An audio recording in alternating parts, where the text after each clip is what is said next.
Black Star Network is here. Hold no punches. I'm real revolutionary right now. Support this man, Black Media. He makes sure that our stories are told. Thank you for being the voice of Black America, Roland. Stay black. I love y'all. All momentum we have now, we have to keep this going. The video looks phenomenal. See, there's a difference between Black Star Network and Black-owned media and something like CNN. You can't be Black-owned media and be scared. It's time to be smart. Bring your eyeballs home. You dig?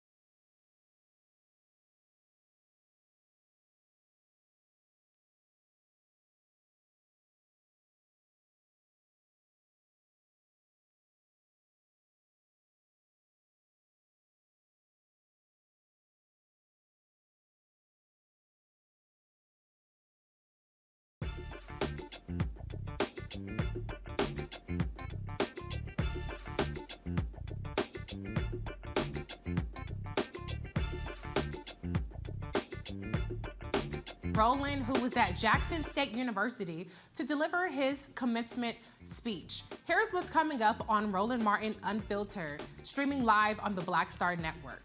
Arizona Senator Kyrsten Sinema is leaving the Democratic Party after years of giving Democrats political pushback. We discuss how Sinema's split impacts the Democrats' true Senate majority.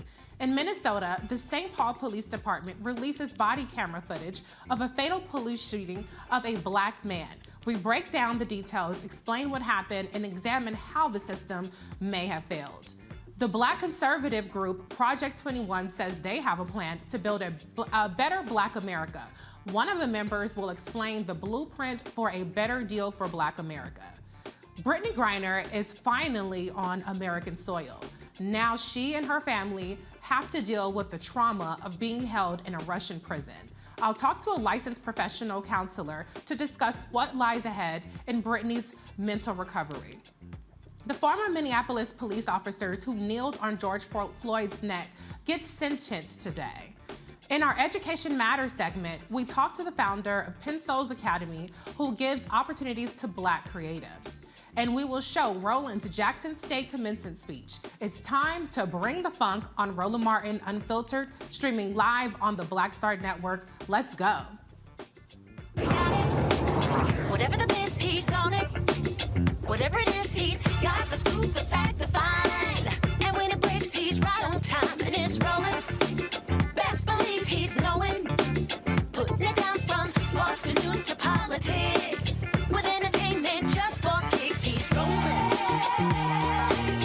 It's on go, roll, y'all. It's Roland Martin, rolling with Roland now.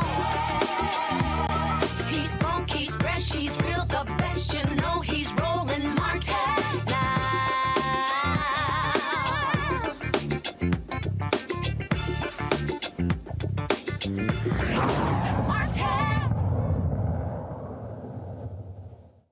Arizona Senator Kyrsten Sinema is leaving the Democratic Party. Kyrsten announced the switch this morning, saying her politics don't fit in either party.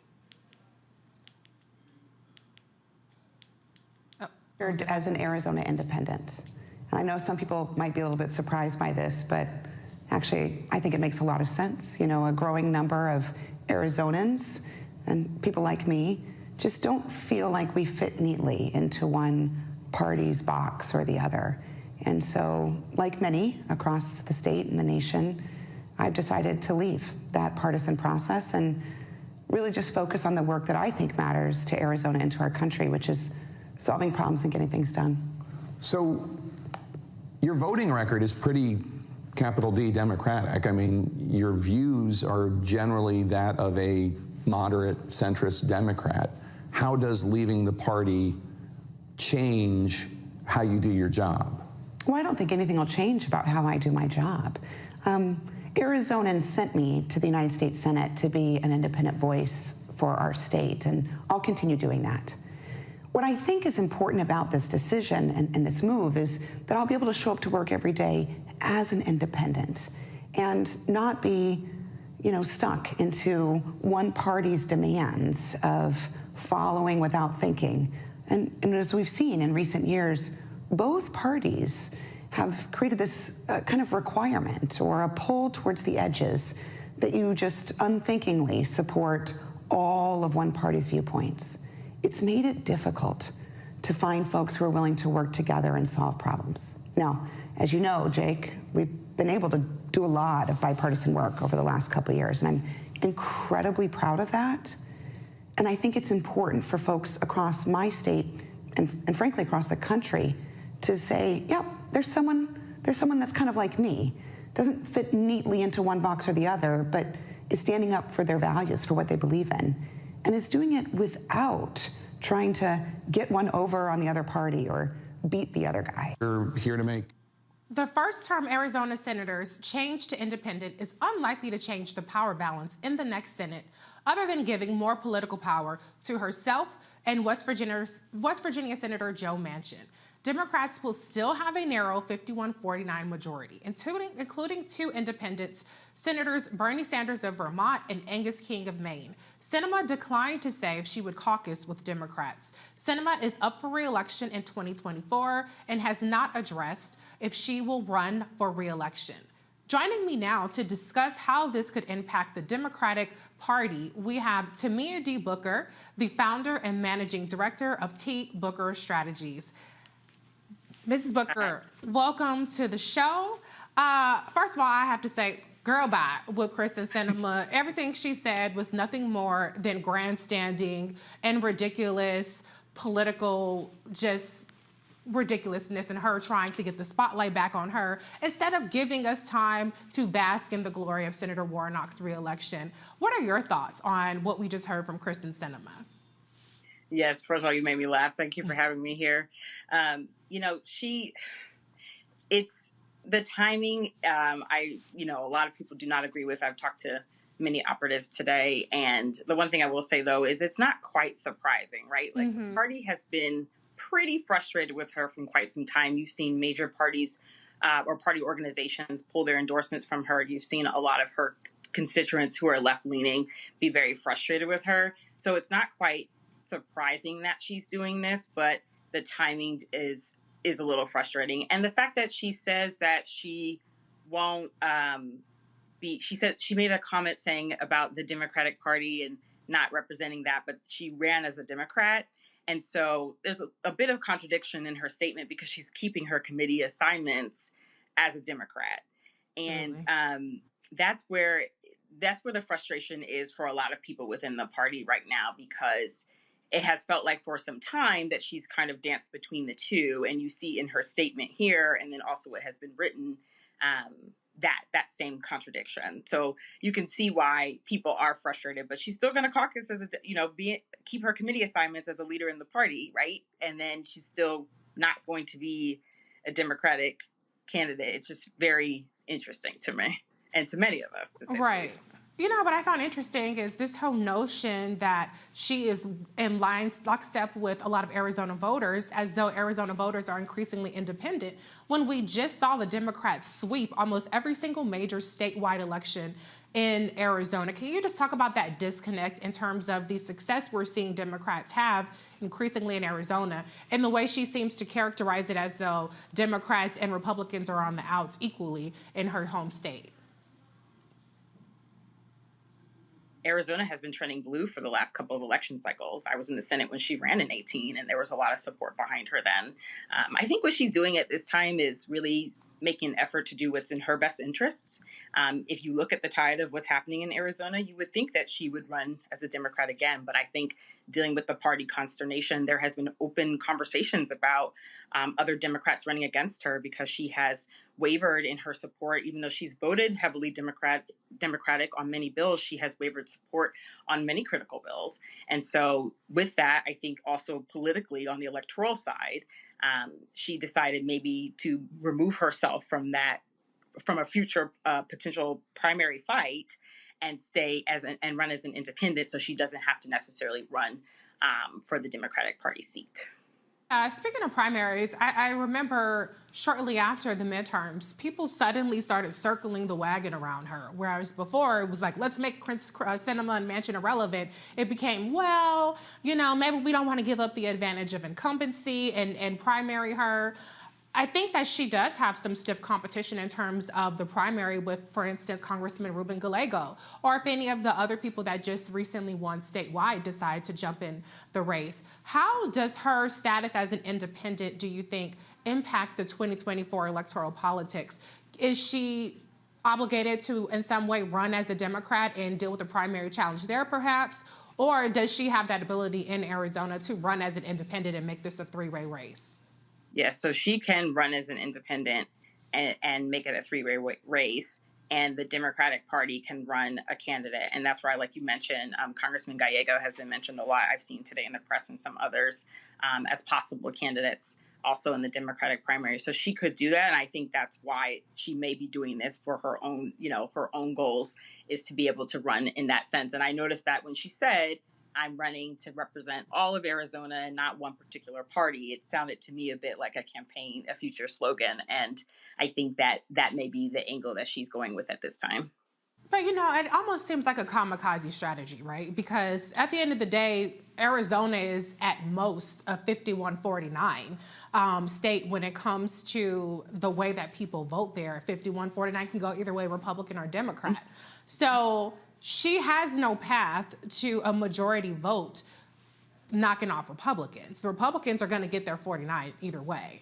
And so how much do you think this really puts pressure on Democrats to kind of step aside and either allow her to take the reins as a Democratic nominee, even though she calls herself an independent, or to try to discourage anybody from running as a Democrat while she runs as an independent?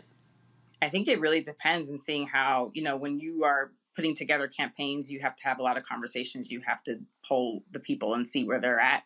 And I think in this instance, we do have, in other instances, we do have members who are independent, like Senator Sanders, Senator Angus King, who are independents but caucus with Democrats, right? And if that is the route she's trying to take, that's a different conversation. But I do think now, in seeing that she has talked with Senator Schumer, I'm curious to see what the Democratic Senate Campaign Committee will do with this race. But she could go many different directions with it. Right.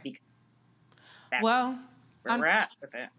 Well, she's accomplished her mission, at least in the near term, because we're talking about her. And she's making herself more relevant when we at least could have made her a non-factor, at least for the next 2 years. So mission accomplished, Kyrsten Sinema, but still is girl bye. Thank you to Mia Booker for joining us on Roland Martin Unfiltered tonight. Thank you for having me. Have a great evening. You too.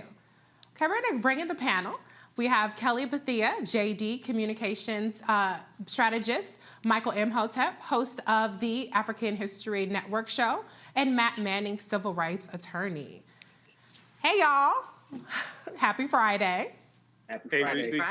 I like to say happy Friday, you know what I'm saying? Because it took a long time to get here. This has been a very busy week. We had the victory in Georgia, which now seems miles away.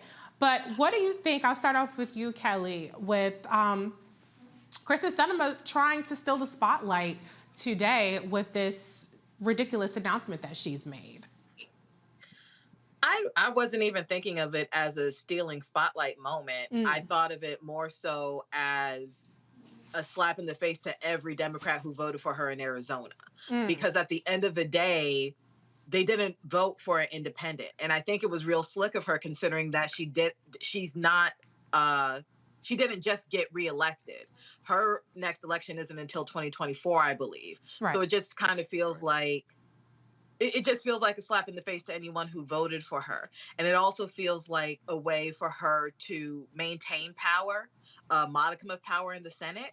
I think she got used to being catered to these past few years with the half and half Senate, and she liked the people holding court for her. And now she's trying to find another way to basically maintain a modicum of power. Because once you taste it, you're going to want some more of it. And I feel like Manchin might do something similar. Maybe not the independent route, but I feel like he'll flip over backwards to find a modicum of power too. But I felt bad for the people who voted for her because they didn't vote for an independent. So I'm curious to see how she's going to conduct herself in this next Senate because, again, she's an independent, but she's keeping her Democratic assignments. So I don't know. It's messy. She definitely wants to have her cake and eat it too. Michael, Kelly brought up Manchin and where he plays in all this. I think we've seen with this past election cycle that there is no way in hell somebody like Manchin could win a Republican primary. So my prediction would be that he kind of stays put. But what do you think about how Manchin and Sinema will play in this next term of Congress with this news that came about today of Kyrsten Sinema? Yeah, well, Manchin's not going to join the Republican Party because if you look at his voting record, he votes with Democrats more so than Republicans. He voted for the $1.9 trillion American Rescue Plan. No Republicans voted for the American Rescue Plan. He voted for the Inflation Reduction Act. No Republicans voted for the Inflation Reduction Act. So when you look, he voted for most of Biden's federal bench nominations. He voted for Judge Ketanji Brown Jackson. Not even Senator Tim Scott, Black Tea Party Republican from South Carolina, voted for Judge Ketanji Brown Jackson. There's only 3 Republicans that voted for her. So if you, even though Manchin tanked Build Back Better, which was really Democrats' fault in the House, because he already said he wasn't going to vote for the child tax credit. He already said he wasn't going to vote for that, and they took it out of the bill. Democrats in the House took it out of the bill, put it in at the last minute, passed it, then sent it to the Senate, and he backed out. He did what he said he was going to do.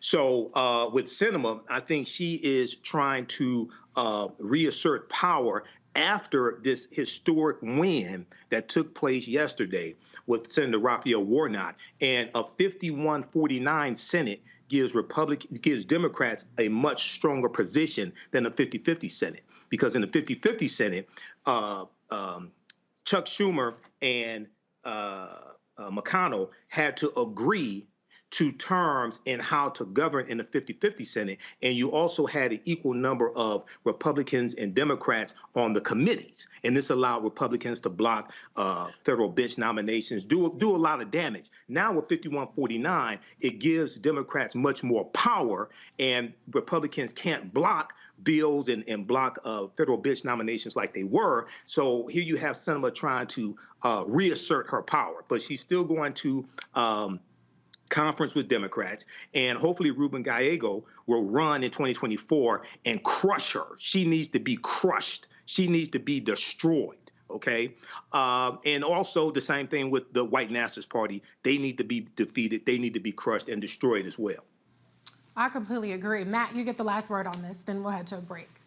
Well, lucky for y'all, I'm not going to add too much, but I do think it was about self-preservation. I think it was a matter of her trying to preserve her own electoral chances going forward. I do think academically it opens up a good conversation about plurality and the idea of not being adherent to a two-party system forever, right? The idea that we can have other iterations of how people think. But I think in this instance, it was solely to benefit herself. And I agree with Michael's sentiments. She needs to be obliterated, to use a different word, because I think she's just trying to hold them hostage, has held them hostage throughout this last couple of years.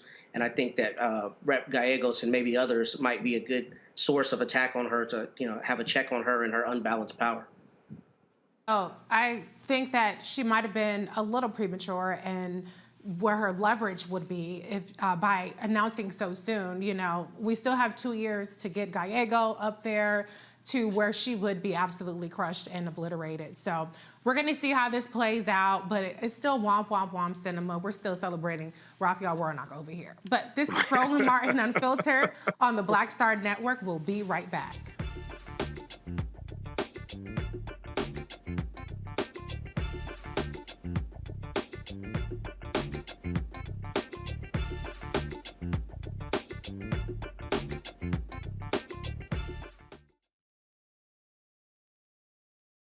On the next Get Wealthy with me, Deborah Owens, America's Wealth Coach, inflation is on the rise.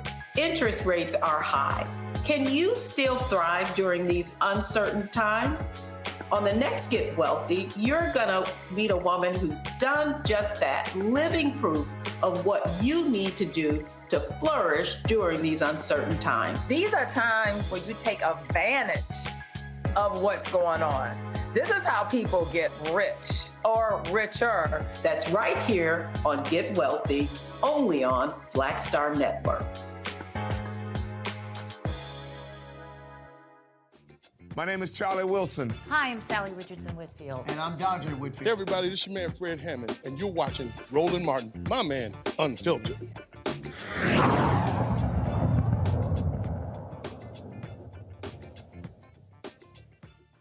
Black people have been, by and large, Democrat since the late 1960s. A recent Pew Research poll shows that only 4% of Black registered voters would vote for a Republican candidate. While Black Republicans are few, the study found they tend to be younger than Black Democrats. A Black Republican group called Project 21 believes the sway of young Black voters comes from the lack of upward mobility, poverty, crime, and other social ills. Project 21 is a network of Black leaders from across the nation and have identified 10 critical areas for reform and are offering 57 recommendations to remove barriers blocking Blacks. I don't like the word Blacks, but that's okay, Black people. Craig DeLuz, a Project 21 member and founder of Uncommon Sense Media Group, is joining us to explain their blueprint for a better deal for Black America plan. Hello, Mr. DeLuz, welcome to the show. It's a pleasure to be here. Thank you for being here. I had a chance to look over this blueprint for a better deal for Black America, and I would be remiss if I didn't start off by saying that this is an extensive report of super anti-Black, and I would even say white supremacist talking points that are filled with completely absurd notions that want to roll back all of the racial progress that we've made in terms of civil rights and advancement. So what do you have to say for this plan and why you believe the suggestions that you've made, such as trying to ban critical race theory, get rid of all kinds of civil rights protections, is actually the right plan for Black America?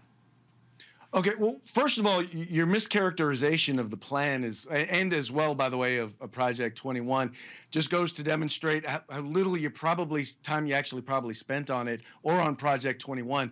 First of all, Project 21 is not a Republican group.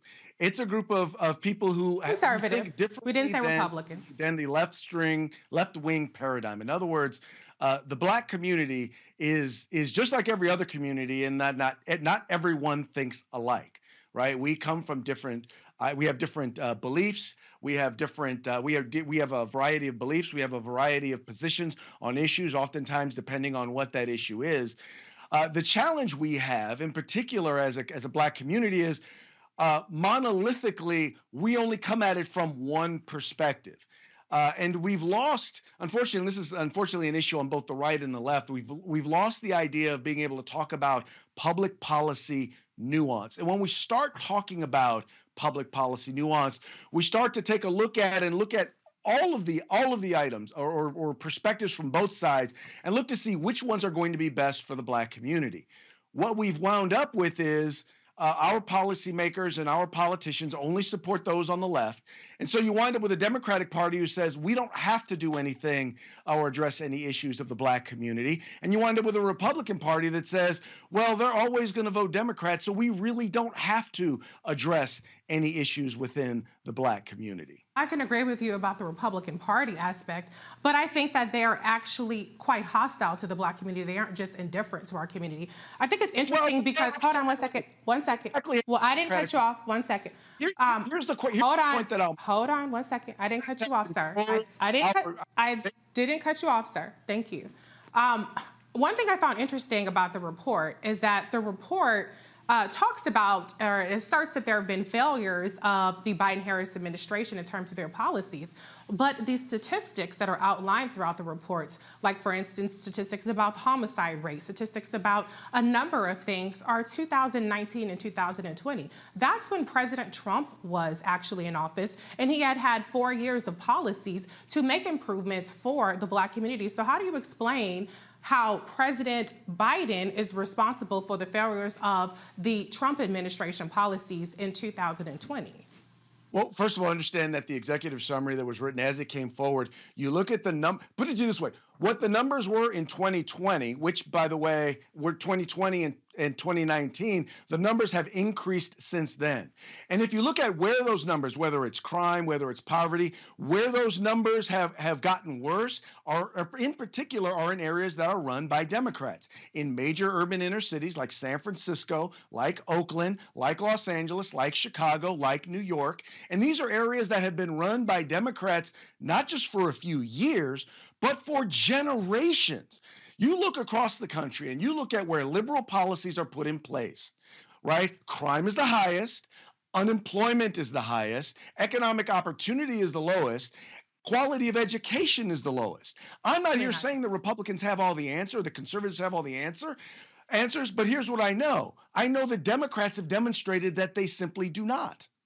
Well, that's not true that crime is highest and a number of things that you asserted were the highest in Democratic areas. But just because you say it's not true doesn't mean it's not true. Okay, just because you say it's true doesn't mean it's true. So where we go with that? But one second, let's talk about one of the assertions. It's a big part of this plan talks about crime. One of the most disturbing, and the reason why I characterize it as racist and white supremacist notions, was it specifically says in this plan that Black people are as criminal or more criminal, and that's why we see the kind of disparities in the way that Black people are treated in the disparities. Do you believe that Black people are more prone to criminal behavior?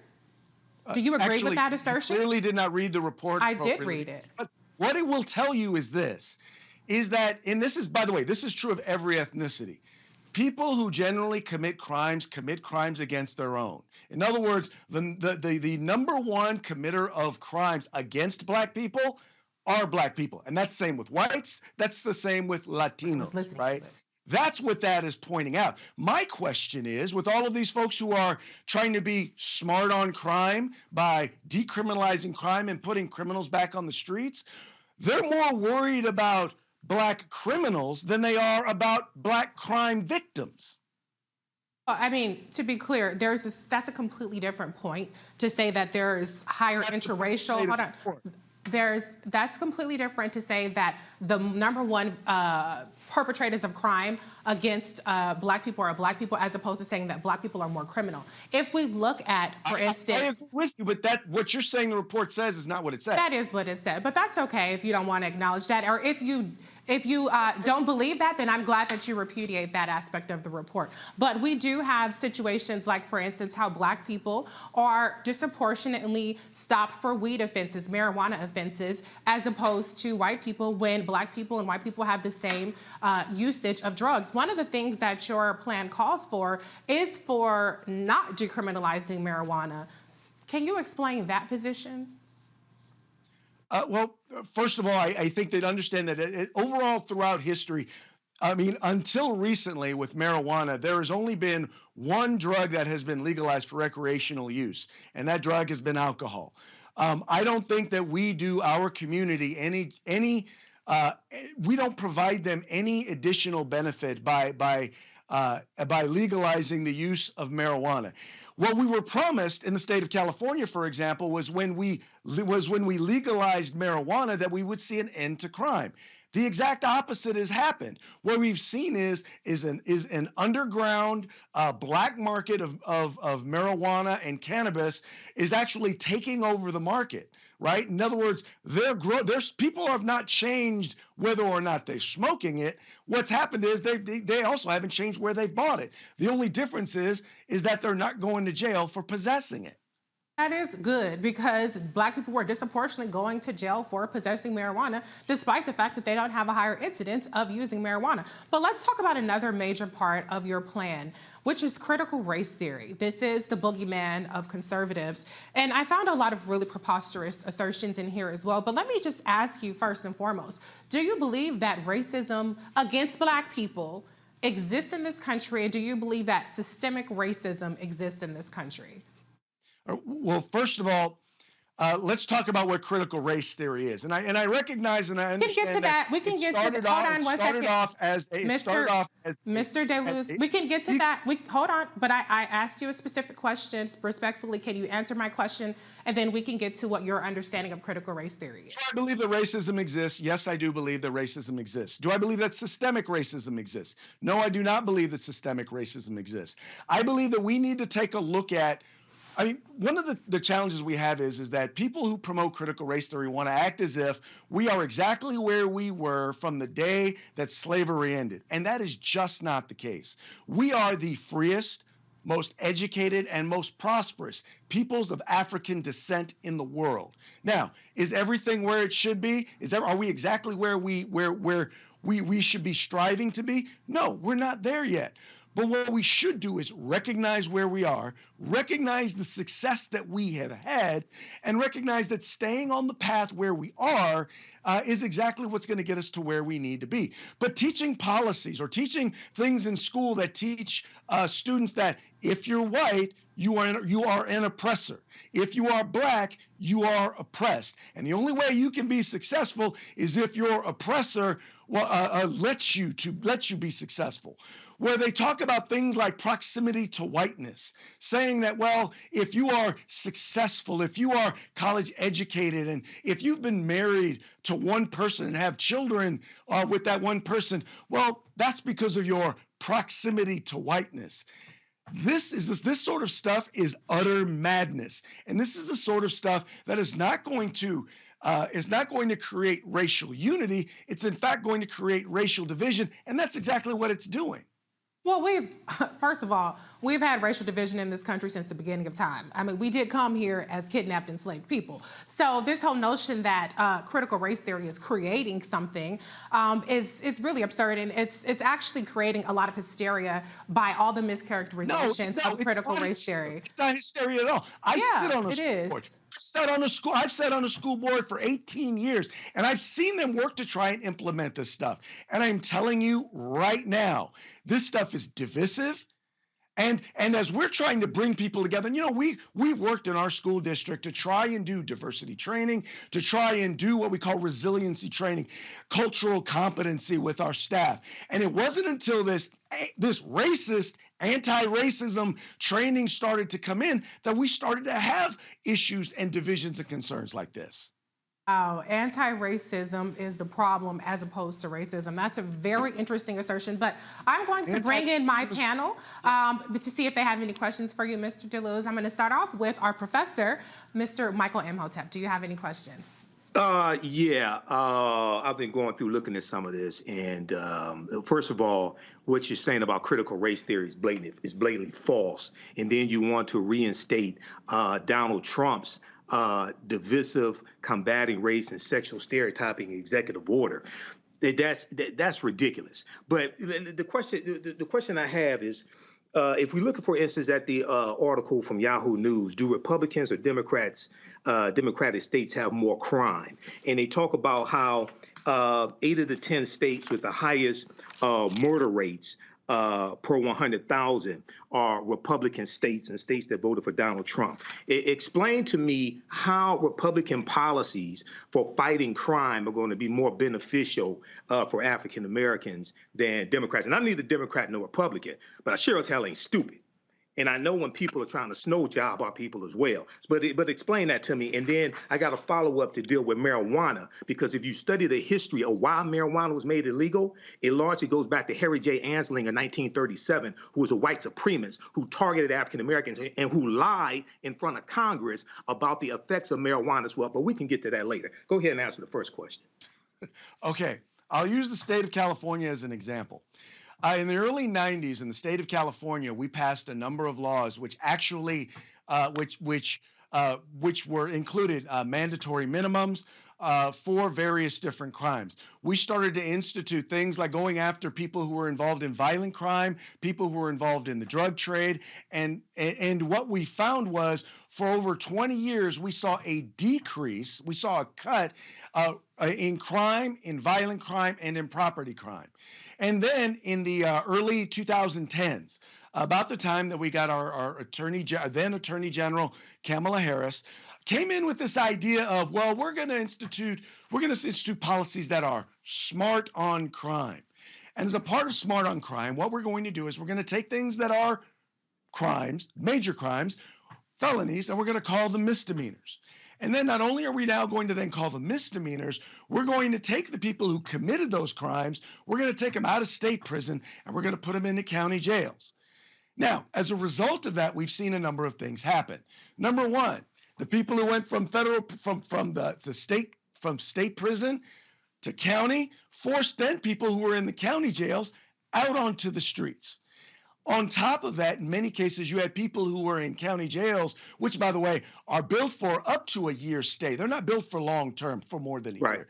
So you saw people who were going into county jails that didn't have rehabilitation programs, weren't set up for long term, and weren't set up for the populations that they had. And so then they started releasing prisoners. So Now, let's see. We've decriminalized crime. Oh, we got rid of bail. So now that we've gotten rid of bail, when you arrest somebody for committing a crime, we're now just going to release them onto the streets. Where there are multiple stories. You're talking about bail reform. You're talking about bail reform. Right. Because African Americans were disproportionately harmed when they couldn't afford bail and white people could. Let me jump in because this is running a little long. But let me just clarify. Remember, the war on drugs started in 1971 with Richard Nixon. Republicans don't want to talk about that. He was a Republican the last time I checked. The war on drugs started June 17th, 1971, when a Republican named Richard Nixon declared his war on drugs in front of Congress. So if we want to deal with that, we need to go back there and come forward. Go ahead. Okay. Pause, fellas, pause. Is my mic working? Is my mic on? Can y'all hear me? Okay, thank you very much. All right. Let me just fact check one thing because Vice President Kamala Harris was mentioning, y'all know I don't play about her. Actually, it wasn't her initiative. It was safety realignment that brought about the difference between state prisons and local prisons and all that good stuff. But let's move on to another question because we got other people that want to get questions in. So Kelly, you're up next. I didn't even ask this. Y'all had 5 minutes back and forth. Kelly, can you go ahead with your question, please? Sure. So we only covered 2 of these topics in this manifesto, blueprint, what have you, and those were the crime and the CRT. I want to focus on CRT only because it delves into another area, which is specifically education, not just ideologies in general. I need to know why you think learning about history is destructive. Because at the end of the day, critical race theory has been inflated to mean a whole bunch of things. At the end of the day, it really is a legal concept, but what it has been incorporated into as far as education is concerned is really correcting the wrongs that have been taught to myself and generations after me and setting the record straight, such as the enslaved were not just immigrants that came over to America from Africa. That is part of critical race theory in a lot of jurisdictions. Native Americans were not just giving people turkeys in a cornucopia during the Mayflower. That's part of critical race theory. You understand what I'm saying? So I need to know what is woke. Why is that even being demonized? Why is it that whenever it comes to Black history or critical aspects of Black history, that gets shut down for the sake of, frankly, white guilt? Okay. Before you answer that, is my mic on? Mr. DeLuz, I want to be respectful to you, so I just want to give you a heads up. We have one more panelist ask you a question. So if you can keep it relatively brief so that we can get the last person in and then move on to the next segment, I would really appreciate it. I don't want to have to cut you off, so I'm just telling you up front. Thank you. So first of all, let's understand that I think people on both sides are conflating what critical race theory is. I am not opposed to the idea of teaching our history, good and bad, in particular, and also when it comes to the issue of dealing with the issue of race and the history of African Americans. I know when I grew up, when I went to school, we didn't cover it the way we needed to. My point here is that what you're talking about, teaching and talking about the history, is not what critical race theory does, or at least it's not all that it does.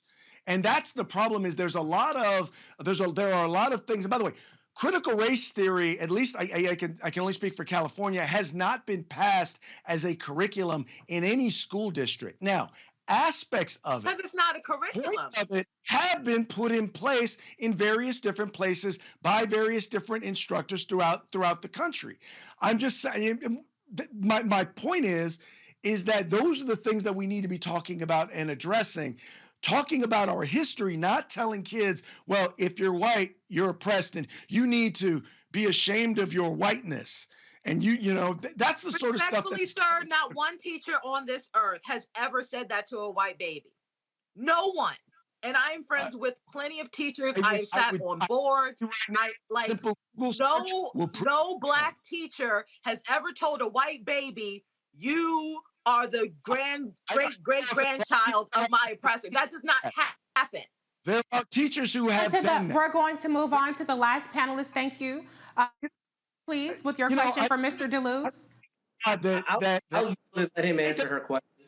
That's okay. I'll let him answer the question. Interrupted, but the individual who's supposed to answer the questions gets interrupted. Let's rewind, because let's fact check. I asked you to keep it relatively brief. I gave you a chance to answer it. It was a couple of minutes last I checked, but we do have another segment. We have other people holding on. I wish we could have an entire knockdown, drag-out fight about this for 2 hours, but this is a news program with other segments. So, Matt, please, with your question. I would call it news, but okay. My question is, why do you want to end consent decrees when they're based upon evidence that these are cities and municipalities that have had, disparate policing? It seems to me that if you are a supporter of the police, you should also be able to be someone who has a check on them, right? If you say we're going to hold the citizens accountable, we're going to hold the police accountable. Consent decrees are based on evidence. So why would it be part of your policy platform that you want to repeal those? I have to be honest, in particular, the section on consent decrees, I'm not particularly familiar with. I do believe in law enforcement accountability. Things like body cameras are vitally important and should be instituted for all law enforcement, in part because it not only helps keep police accountable, but in many cases, it's actually helped exonerate them or show exactly what happened in many, many cases. It's not the complete story, but it does tell part of the story. And I apologize that I don't know more about the consent decrees. Thank you, Mr. DeLuz, for acknowledging that instead of BSing your way through that segment. To be honest, you sound just slightly more reasonable than this document. And I listened to it and I was aghast at many of the assertions. But we do agree on body cameras because that has been instrumental in bringing justice to light. And to your point, if the cop is innocent, then it will show that as well. So, Mr. DeLuz, thank you so much for your time coming into the Lion's Den and giving us your perspective on the Project 21 group. Thank you so much. All right, take care. All right, you too. Roland Martin will be right back after this break. You're watching the Black Star Network.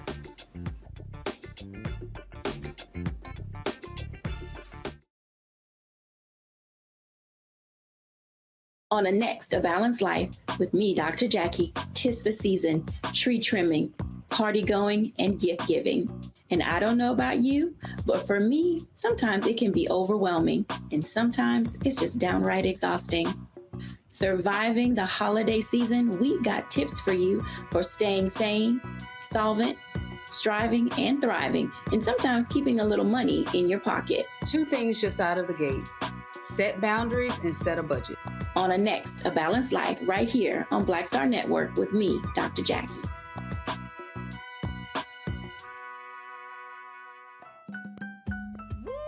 We're all impacted by the culture, whether we know it or not. From politics to music and entertainment, it's a huge part of our lives, and we're going to talk about it every day right here on The Culture with me, Faraji Muhammad, only on the Black Star Network. I am on screen, and I am representing what a black man is to the entire world that's going to see this. And this might be the only black man, a representation of a black man that they see. Right. So I am responsible, right, for how they see black men. And it's my responsibility to, if I am not playing an upstanding, honorable, someone with a strong principle and moral core, to make sure that this character is so specific, right, that it is him, not black men. And I wish that more actors would realize how important their position is as an actor of color, playing people of color on screen. Because there are people that see us all over the world in these different images that we portray. And not everyone knows black people to know, yes, that's not all.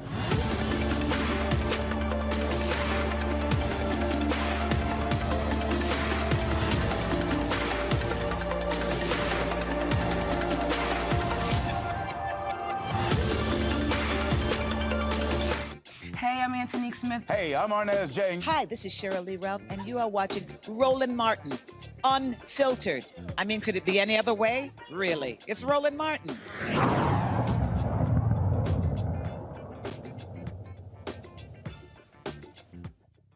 Brittney Griner is back on U.S. soil after 294 days of being imprisoned in Russia. Griner arrived early this morning in San Antonio, Texas, for a medical evaluation at the Brooke Army Medical Center. The detailed examination will include a look at her physical health for malnutrition, muscle atrophy, and vitamin D deficiency. Griner will also be given a mental health rehabilitation debrief with the Department of Defense and mental health counselors. Griner being forced to carry fabric in harsh weather conditions led to her cutting her hair. She's not the person she was before this whole ordeal began. So how does she begin to heal from this? Robin May, a licensed professional counselor, is here to talk about Brittney's road to normalcy. Welcome, Ms. May. How are you? Is it doctor or miss? I just want to be clear. Ms. May is fine. Okay. Oh, Robin is fine as well. Okay, Robin. We talked yesterday about Brittney Griner. We got into detail about the particulars, about the swap, but I'm so glad you're here today because I want to talk about the humanity and the ordeal of what she endured. And I first want to, again, mention that what we were dealing with here was the case of wrongful detention of a political prisoner. And a lot of people have said, well, Dems the rules, she was over there with weed, yada, yada, yada, without recognizing that the actual amount of cannabis or, whatever she was discovered with was so minuscule that under normal circumstances, according to Russian law, she would have gotten away with just a ticket. And so the notion that she brought this upon herself or that the punishment justified the crime, I just want to put that to bed. But can you just talk a little bit about, let's start off, if you don't mind, with the cutting of her hair. Because I saw a report where her lawyer was a Russian woman who obviously doesn't understand the meaning of black hair to a black woman, said that she chose to cut her hair because of the conditions of the Russian prison. And she also flippantly said she should have just waited till January, which I thought was so insulting. What is your reaction to kind of seeing what she had to go through? And do you think that having to cut her hair, even if it was her physical cutting of her own hair, what kind of impact do you think that might have had on her? Well, first of all, thank you for having me. And I'm going to answer your question, but one of the first things that I want everybody connected to Brittney to tell her to do is to stay away from social media because the commentary will add to the trauma that I'm sure she's already experiencing. So that's number one. But anyone who has even known a Black woman understands what our hair means to us.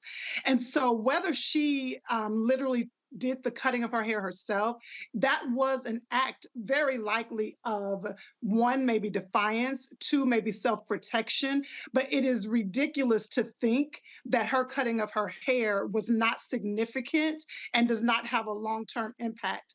I believe I heard you say, or it was in the package, that she is not the same person she was when she went in, when she came out. Physical is just one aspect of that. That had a deep, deep impact on who she is. Right. Talk a little bit more about kind of what the road to recovery would even start to look like. You know, what's so interesting, as I have done this work for many, many years, I will tell you that I'm often concerned with what happened to someone, but I'm often even more concerned about how they perceive and how they process what happened. The event, what occurred, is bad enough. But often what she goes through on the road of recovery adds to the process. And so, number one, I know that it is part of the process for her to start to get psychological evaluations as soon as she comes out.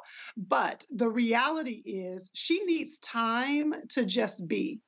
She needs space to just be, to be able to breathe, to be able to relax, to be able to do what she wants to do when she wants to do. There has to be a period where she's just able to recover alone or with the people that she loves. It's very difficult immediately to go into deep questions and processing deeply. She needs time to just be. So part of what this journey is going to be with her, for her first, is anticipating some of the complex emotions that are going to rise up for her. Now, again, I don't know her, so I can't speak exactly to what happens, because recovering from trauma, which this was a trauma, recovering from trauma is a very personal experience. But some of the common things that comes up is, number one, this is very surprising when I say this to people, but it doesn't matter how many people you have around you. When you've gone through a trauma, one of the main feelings is loneliness. You just feel lonely. You feel by yourself in it, even though everybody is around. So that's an emotion that comes up. Another thing that will more than likely, that's why I want her to stay away from social media, is guilt. Although it's not founded, although she has nothing to be guilty for, the onslaught of opinions could cause some of that to arise for her. Also, confusion. What do I do now? What happens next? How do I even think about going back into my everyday life? Can I go back into my everyday life? So that confusion comes up. So one of the most important things that she is going to need right now is the space to feel all of those complex emotions that come up and have a place to dump them. That can be with a therapist, it can be with her partner, it can be with a spiritual leader. She needs a place to get all of that stuff that's going on in her heart and her mind and dump it out, sort through it, so that she can begin to process through it. Right. You know, I'm glad you bring up the whole space aspect, because I think with all that she's gone through and the society that we live in, people are going to want to hear from her. Not so much out of deep concern, but because of, I hate to put it this way, but the salaciousness of it. And people feel like they're entitled to hear her perspective. What would you say to anybody who feels like she owes us anything in terms of a press conference or anything? What would you say to those folks? And to her. You know, I'm a realist, and so I will say this. This is a particularly sensitive situation, because my initial response to that for anybody would be, I'm gonna say it to you like I would say it to my clients. I would say, ma'am, you don't owe anybody anything, right? That's what I would say in a therapeutic environment. I will say this is a bit sensitive because of the international, the worldwide impact of it. So if she feels compelled to speak, I would do it in a very controlled environment, in a very limited environment. But the truth is that she needs time to prioritize her. And so I would say to everybody who will demand and ask of her, give her some grace and give her some space. And then when she is ready, in a very controlled environment, by controlled, I would mean very limited time with someone that she trusts and with predetermined questions that she is going to answer. Because again, here's the reality. She doesn't even fully understand where she is and what she's experiencing. She doesn't fully understand it. Right. She needs time to, I know it sounds like a broken record, but not just for her, to anybody who's gone through or is going through a traumatic experience. If you don't give yourself time to feel, you are going to find yourself stuffing or responding in a way that you don't normally want to respond. Let me say this very quickly. Part of the journey towards healing, it's important that I'm doing a series right now called Heal Well, because you and I both know you can heal, but not necessarily heal well. You can heal and have a limp. You can heal, be on the journey of healing and end up with an infection. And so I want her to have the space and the grace to heal well. And really, that's just going to require time. She needs time, and they need to give patience to her as she goes through this journey. You know, I love the word grace, and it's a very foreign concept to be used in connection with the Black woman. And it's so interesting because whether she is, as people perceive, in my judgment incorrectly, but people perceive an offender, or if a Black woman is a victim, which she is also a victim, be clear, of this political imprisonment. But let's take like Megan Thee Stallion, for example, who was a victim of violence against her. there is always a lack of grace in terms of giving them the space to heal and believing them and valuing their experiences. I want to go to the panel real quick. Matt, let's start with you. I'm sorry I've been going to you third, so I'm going to put you up first this time. Do you have a question for Ms. May and Ms. Robin? I sure do, Ms. Robin. Thanks for joining us. I'm actually really interested in it's a difficult question, but what I want to ask you is, how do we as the community take some of the suggestions you might have for Brittney Griner support system and extrapolate that to those in our community who are returning from prison? Because what I thought about with this is that we have a lot of people who are coming back into our community who have difficulty reintegrating. I hear that from my clients all the time. So what could we learn as a community from her suggestions that you're mentioning now, and particularly from her support system on how we can support someone so they can heal well from this PTSD? I am just so grateful that you asked that question, because I believe everything is a learning opportunity for all of us. And we can even look at Brittney's situation, or, as you said, anyone coming out of what is often a very unfair system, and helping them reintegrate. So one of the first things that I think is very important is to create a safety plan. That's very important. And when I say safety plan, I don't mean necessarily when a therapist hears safety plan, they start to think about self-harm.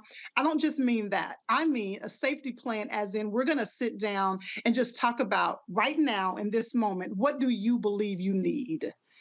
Invite them into the moment with you right now at this moment. And I'm saying that intentionally. I'm going to tell you why.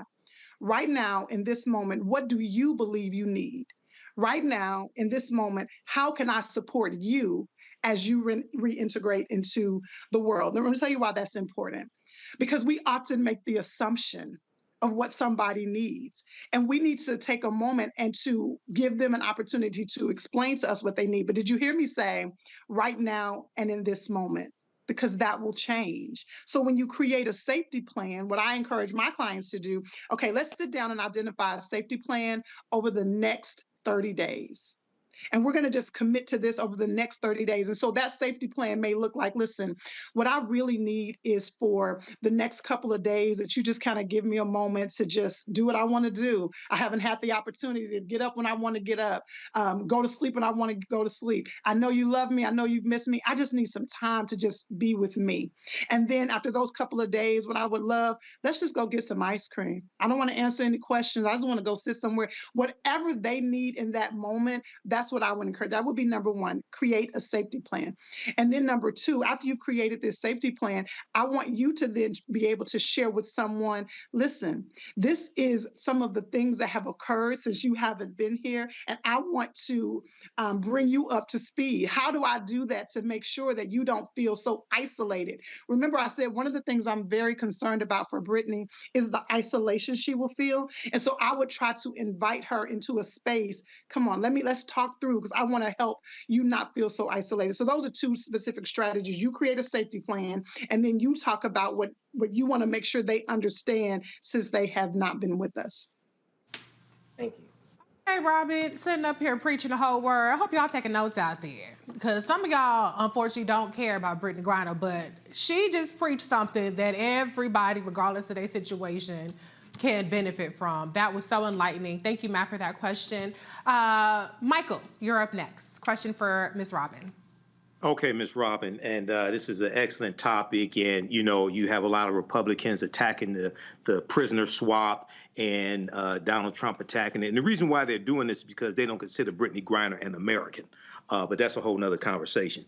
When we talk about Brittney Griner's wife, Cheryl, can you talk about the type of trauma the spouse, whether it's a husband or wife, in situations like this, the type of trauma the spouse goes through, and the type of therapy that the spouse may need? And is there a difference in the type of therapy the spouse may need than the primary victim would need? You know, that's such a powerful question. One of the things that I spent a lot of time helping to educate people on, particularly during the pandemic and the heightened civil unrest we've experienced, because civil unrest is up, but the heightened civil unrest we've experienced, is that even, watch this, this is so important for anyone watching, even seeing a trauma can create traumatic symptoms for the person who saw it. Right. So her wife absolutely is dealing with her own feelings of trauma, or her own experiences of trauma, but it's particularly difficult because the partner often feels selfish and self-centered to identify or to admit their own trauma. Because again, you want to cater to, you want to care for the person who has dealt with it directly. But when I tell you, if we could sign her up for therapy immediately, we need to, and I'm hoping she has been in therapy, because it is definitely an impact that she's experiencing as well. I don't even like to compare it, whose trauma is higher than the other. It's just trauma. Right. And so I believe they both need separate support. They need separate support because their journey has been different, and then they can get support together. And so part of what happens with the partner is, like I said, they feel guilty because I'm feeling some kind of way, like the young folks say, they're feeling some kind of way.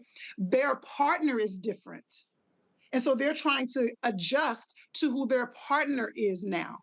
They are different. And they're hoping that their partner can adjust to who they are now. And so absolutely, she will need individual support on her own so that they then can come together and have support. All right, thank you. And, you know, we have to send our love and support to Mrs. Sherelle Griner, because she was really tireless and relentless in this fight. You know, none of this was inevitable. I will continue to repeat that.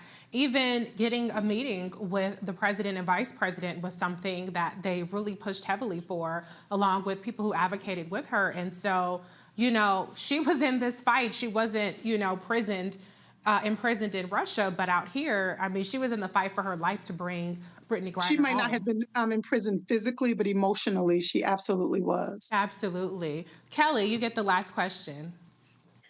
Sure. So when I saw the pictures of Brittney Griner initially, it was jarring because of her hair. And Reese brought up the point of, you know, like her having to adjust to her hair and the impact on Black women and Black hair and the like. All I could think about is the levels of things that Brittney Griner would have to grieve upon her arrival into the States. Because it's more than just a return. It's more than just, you know, breaking down her traumas. Excuse me.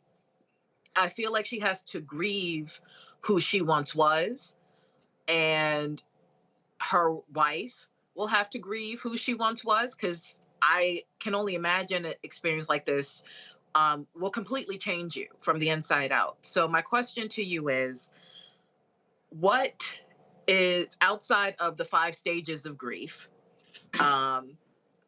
what is your recommendation for processing grief? Mm-hmm. It's so interesting that you asked that question, because like I said earlier, I'm absolutely in the middle of a series called Heal Well, and I'm talking about how messy grief is. I'm going to say that again. I'm talking about how messy grief is. We want to put grief in a nice little box, but grief is messy. It shows up. It doesn't sit down and mind its manners. It goes all over the place. It permeates all aspects of your life. And like you're articulating, grief is much more than just someone passing away. Grief is any significant loss. As you were speaking, however, a thought came up that I wanted to make sure that I mentioned. One of the things that I started thinking about with Brittney is that she also, more than likely, could find herself being protective of her family and friends, which could then make her feel even lonelier. Let me tell you what I mean by protective. Because she has experienced, I'm sure, things that we could never even imagine, sometimes the person who has been through the trauma feels a need to protect those that they love and not share all of that with them, which again continues to perpetuate the loneliness. But when you talk about the 5 stages of grief, people often believe that it is stage 1, stage 2, then I go to stage 3. That's now how grief works. The stages of trauma are, I like to say that it's cyclical. You'll be at stage 1, you'll be at stage 4, you'll be back at stage 2. But much beyond the stages of grief, I like to identify for people some of the experiences that show up on the the path to grief, or the path towards healing from grief. One of the things we have to identify is an understanding that she has to accept, she has to move. I want to be careful with what she has to do. I would encourage her to understand that it is going to be a journey and it's not a destination. Let me say it again. It's a journey and it's not a destination. And the journey is on her own timing. So she cannot, I do not want her to allow anyone to say 30 days from now, girl, you should be good. A year from now, girl, you should be good. It is her timing, her path, and her process. Then the next thing that's very important on this journey to understand is that many times grief manifests in ways that you may not even realize. I lost someone significant a couple of weeks ago, and I'm not the type of person who naturally pops off on other people. I'm normally more reserved than that. I found myself going off on a florist the other day, like flipped the script. But I realized that was a manifestation of grief. And so understanding that her grief will manifest in ways that she cannot anticipate. And that's the reason, back to what I said earlier, I sound like a broken record, but space and grace. Space and grace. And if she could hear this, I would encourage her to give herself space and grace, even if no one else does. Well, I don't think you sound like a broken record. It bears repeating over and over again. You have been such a treat and such a gift and powerful and empowering to us all. How can people who want to be a part of your Heal Well series, follow your work, tell us a little bit about how we can hear more from you? Yeah, let me tell you, this series I'm doing called Heal Well is really a very personal journey. I lost my virtual assistant a couple of weeks ago, and I've just been shook ever since. And that's even a process of healing well, particularly for Black women. As Black women, many of us have bought into this superwoman idea. And listen, we're bad. We're some bad chicks, but we need to be bad enough to be able to identify and articulate what we feel. So we want to be able to share it. And so I'm doing this Heal Well series. This is a 3-part series that I'm posting on YouTube. You can find all about it. You can follow me on Instagram. I'm posting it over and over again on Instagram. And my Instagram is Robin May Online. Robin May Online. This series is life-changing. Sounds like it. So thank you so much, Robin, for your presence here tonight, for all of the gems that you gifted us with. Thank you. Thank you for having me. You're watching Roland Martin Unfiltered on the Black Star Network. We'll be right back.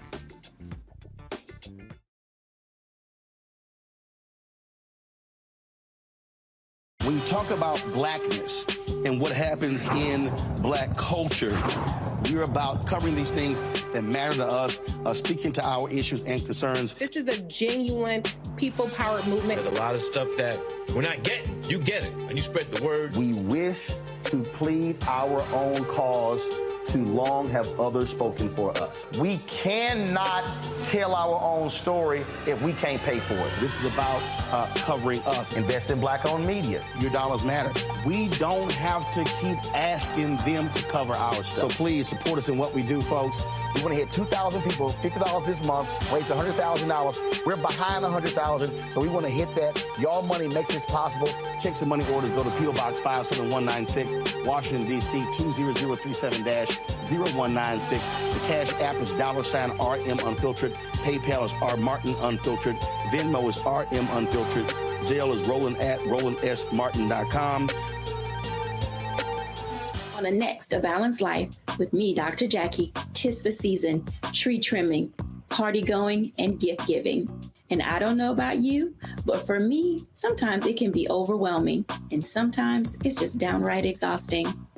Surviving the holiday season, we've got tips for you for staying sane, solvent, striving, and thriving, and sometimes keeping a little money in your pocket. 2 things just out of the gate: set boundaries and set a budget.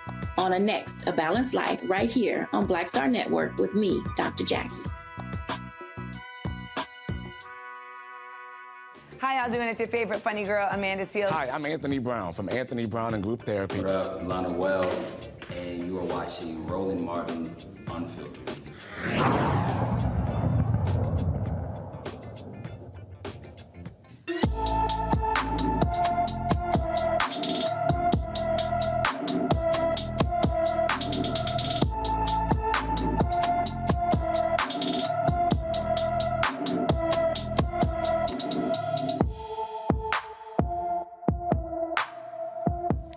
Jamona Pickett has not been seen since she left her Scottsville, Kentucky foster home on May 1st.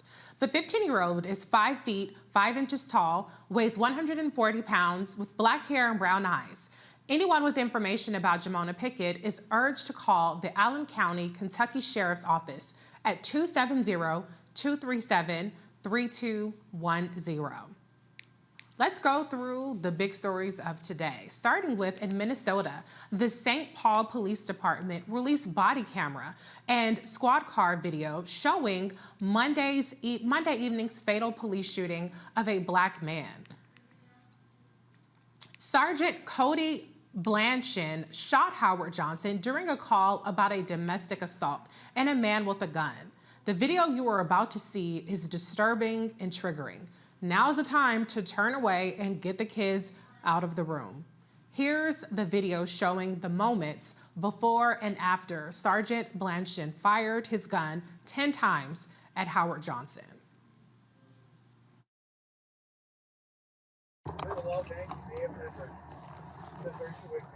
Your incident has been updated.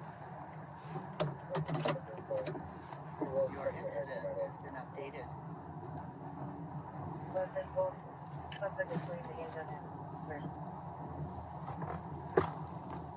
Hey, he's right there.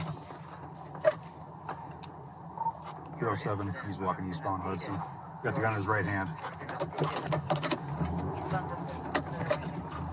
He's pointing at a car, he's trying to carjack right now.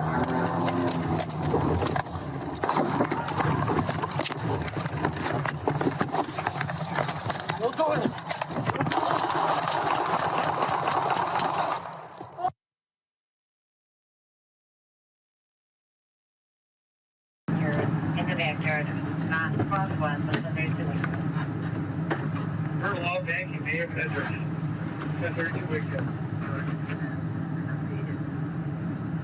Response info.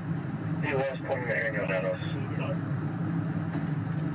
Response info. The suspect was pointing the handgun at us. Seriously.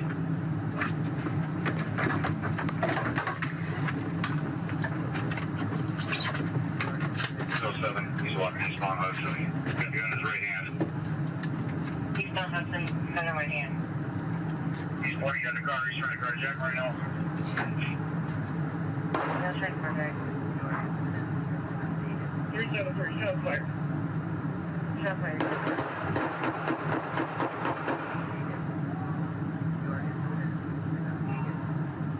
He's on the ground.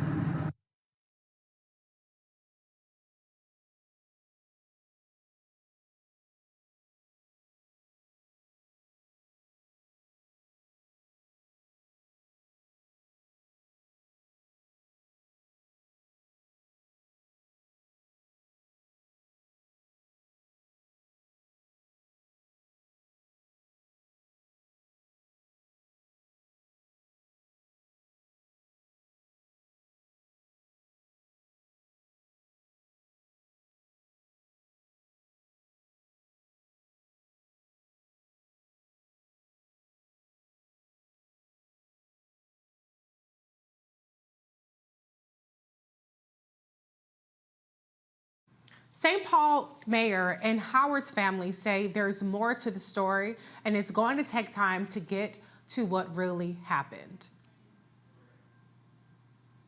We're not satisfied with the videos that we've seen, and that the videos that we've seen do not tell the whole story. I don't think that I can imagine something that would be satisfying for anyone given this circumstance. And, you know, I think we have to know that many of the questions that we all have aren't going to be answered today. They aren't going to be answered this week, that they can only be answered by taking the time and the deliberative process that the BCA is going through with us and on our behalf right now. And that, you know, I stand with them, too, in being very eager and looking forward to the answers that investigation yields for us. The Minnesota Bureau of Criminal Apprehension is handling the investigation. Blanchin, a 10-year veteran of St. Paul Police Department, is on administrating leave. I was going to go to the panel, but I just have to get your opinion on this just real quick. Matt, as a civil rights attorney, your reaction to what we just saw, the horrific footage, and what you think this means in terms of the investigation. Well, I'm glad that an outside agency is doing the investigation. I got hired on a police shooting about 2 weeks ago, and what the police ran with as the narrative is not the truth of what the evidence is showing, because they investigated themselves and are not going to hold themselves accountable. I say that to say that's a pervasive problem in these situations. I am glad that there is body cam footage here, and I was kind of struggling watching it because I'm also a former prosecutor, and I get from a police perspective how if you arrive on someone on a scene where someone has a handgun, you know, that's a completely different scenario than just the report of a gun that you don't see. But what I do think is particularly telling in this instance is there's obviously snow on the ground. Mr. Johnson doesn't have shoes on. So I'm wondering if there's a mental health angle. And I think that will be the important part that comes out of this is really how much time did they go through to investigate it? What was the context of the underlying call? Because all of those things will really tell you whether, in fact, the option or the choice that he made to shoot him was one that was defensible under the law. Now, 10 shots is always excessive. This doesn't make any sense to me that he shot that much and that quickly. However, it is pretty clear that there is a handgun there, and that's a different scenario than if he did not have a handgun. So I think a robust investigation is important because that will give both the family and the citizens at large an idea of what was actually going on, because this is a snapshot and it doesn't provide all the context. Right, absolutely. And I must say it does seem like a relatively good sign that this footage has been released so quickly and that, as you pointed out, there is an outside investigation. So let's go over to the former Minneapolis police officer who kneeled on George Floyd's back in May 2020 was sentenced today. J. Alexander Kueng, who pled guilty to a state court of aiding and abetting second-degree manslaughter in October, got 3.5 years for his role in Floyd's death. Kueng, already serving a federal sentence for violating Floyd's civil rights, said nothing during today's hearing. Floyd died on May 25, 2020, after former officer Derek Chauvin kneeled on Floyd's neck for 9.5 minutes, as Floyd repeatedly said he couldn't breathe and eventually went limp. A Michigan judge dismissed his criminal charges against former Governor Rick Snyder in the Flint water crisis. The dismissal comes months after the state Supreme Court said indictments returned by a one-person grand jury were invalid. Snyder is the 8th person to have a Flint water case thrown out after the Supreme Court's unanimous June opinion. Snyder, a Republican who left office in 2019, was charged with 2 misdemeanor counts of misconduct in office. He was the first person in state history to be charged for alleged crimes related to service as governor. Flint's water became tainted after city officials agreed to switch to using the Flint River in 2014 to save money while a new pipeline to Lake Huron was built. The water did not get treated to reduce corrosive qualities, causing lead to break off from old pipes, contaminating the system for more than a year. Many women are suing Apple over its AirTags. The women say Apple's AirTags made it easier for them to be stalked and harassed. Apple hasn't put precautions to protect the product from being used illicitly. One plaintiff, Lauren Hughes, said after ending a 3-month relationship with the man, he used the AirTag to stalk her repeatedly. The plaintiffs claim domestic abuse, advocates, and technology specialists and warned Apple the product could easily be compromised. Apple released a statement about AirTag earlier this year. AirTag was designed to help people locate their personal belongings, not to track people or another person's property. And we condemn, in the strongest possible terms, any malicious use of our products. The women are seeking a trial in a jury with unspecified monetary damages. The first Gen Z member of Congress was denied a DC apartment due to bad credit. After months of campaigning, Congressman-elect Maxwell Frost's credit score dropped, preventing him from getting approval for a Washington, D.C. Navy Yard apartment. Frost tweeted this: I just applied to an apartment in DC where I told the guy that my credit was terrible. He said I'd be fine, got denied, and lost the apartment and application fee. This hasn't meant for people who don't already have federal money. Frost said he posted his tweet in a moment of frustration, but wanted to highlight the problem of affordability and accessibility in the political world for people who don't come from wealth. Roland Martin Unfiltered will be right back right here on the Black Star Network.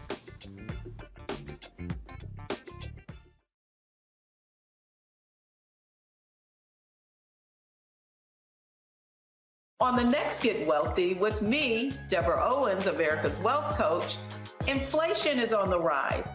Interest rates are high. Can you still thrive during these uncertain times? On the next Get Wealthy, you're gonna meet a woman who's done just that, living proof of what you need to do to flourish during these uncertain times. These are times where you take advantage of what's going on. This is how people get rich or richer. That's right here on Get Wealthy, only on Black Star Network.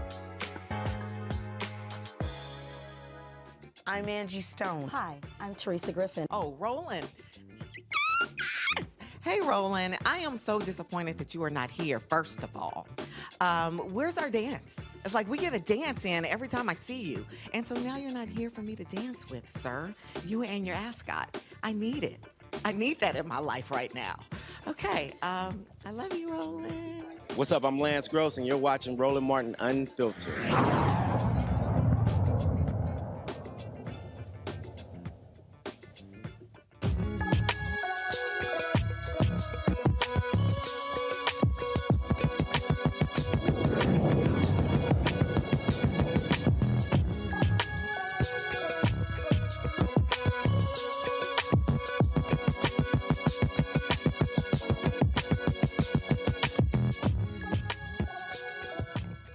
Finding fashion education that provides cultural relevance and opportunities for Black creatives is difficult. That is until Dwayne Edwards created a lane for show designers in Detroit. Edwards started in the shoe design industry without formal training and worked his way to Fortune 500 companies like LA Gear, Skechers, Nike, and Jordan Brand. Edwards founded Pencil in 2010, holding classes at various venues, including the University of Oregon's Portland Center. Dwayne Edwards, the founder of Pencil Lewis College of Business and Design, is here to explain how Pencil University is helping creatives fulfill their dreams. Welcome, Dwayne, to the show. Thank you very much. I appreciate you having me. Of course. So tell us a little bit about your program. Sure. So Pencil Lewis College, we actually acquired a historically Black college by the name of Lewis College of Business that was based in Detroit, Michigan. So we acquired the HBCU that had closed. We reopened the college this year with the focus on not just business, but also design. There's less than 4% of African Americans in the design industry as a whole, not just footwear, not just apparel, but all things design has a severe deficit of African American creatives. And so what we're doing with Pencil Lewis is we're actually providing now a college outlet for these creatives and these Fortune 500 companies who are dying for this type of talent to better diversify the industry within the corporate sector. Yeah, can you talk a little bit about how this creates a pipeline? Because we know that a lot of times people want to go with a sure bet, whether that's students that come from a prominent institution or, you know, they just don't want to take chances on folks that are unknown. So how is Pencil helping create that pipeline of designers? Yeah, so what we do is we actually partner directly with those companies. And what we do is we co-create curriculum with those companies. So that way our students are actually being educated in the exact same process that these organizations work. What that does for the students and for the corporation, it reduces the break-in time when it's time for them to actually apply for internship opportunities or full-time employment opportunities. I think probably the most coveted and the best part of the whole equation, the corporations actually cover their housing and tuition while they're with us. So It provides these students a free education when we have these types of master classes incorporated with corporations. Wow, that is spectacular. Tell us a little bit about the length of the program. How many classes is it? How long does it take to complete? Yeah, so we have a different format. So what we do with our master classes, they're 5 weeks long, but they're actually 5 days a week, about 12 to 14 hours every day straight through. And the reason why it's intensive that way is because when you work at a major corporation in the design departments, you're going to work extremely long hours. Mm-hmm. So what we want to do is put our students in the worst case position so they can understand what it feels like to really be a designer in crunch time. If we're training them and developing them to develop this muscle of being able to have better time management, being able to be resilient from as it pertains to meeting deadlines in these short, condensed, real projects, then once they get into the corporate sector, then they're used to that flow. They're used to that process of the way the business works. So is this a situation where people take multiple classes? Or okay, can you explain that a little bit more? Yeah, I'm sorry about that. They take multiple sessions, but they're actually certifications. They're certifications from that brand. So if we do a program with Nike, Nike is certifying what they're learning is what they actually should be learning in order to get a job at Nike. Same with Adidas, same with whether it's Carhartt, General Motors. We work with all of our organizations the same exact way, where we put them through the exact same process. Sometimes students actually complete one of these 5-week sessions, which is in real time in traditional college language is a full semester or a quarter. Sometimes they even get immediate opportunities immediately after a 5-week session. Okay. Sometimes we take 2 or 3 tries, but we've had a lot of students complete our 5-week courses directed by brands, and they immediately go into internship opportunities. So talk a little bit about who the target student is. I understand you're targeting, primarily people of color, Black people, but is this something that's targeted towards college students, towards professionals? What is the educational background that people have to have in order to qualify for admission to this program? Talent and passion. We don't care if you had any college experience, if you graduated from high school. Hopefully you have graduated from high school, but the design industry is a talent-based business. A piece of paper doesn't tell us how good you are. It's what you put on that paper tells us how good you are.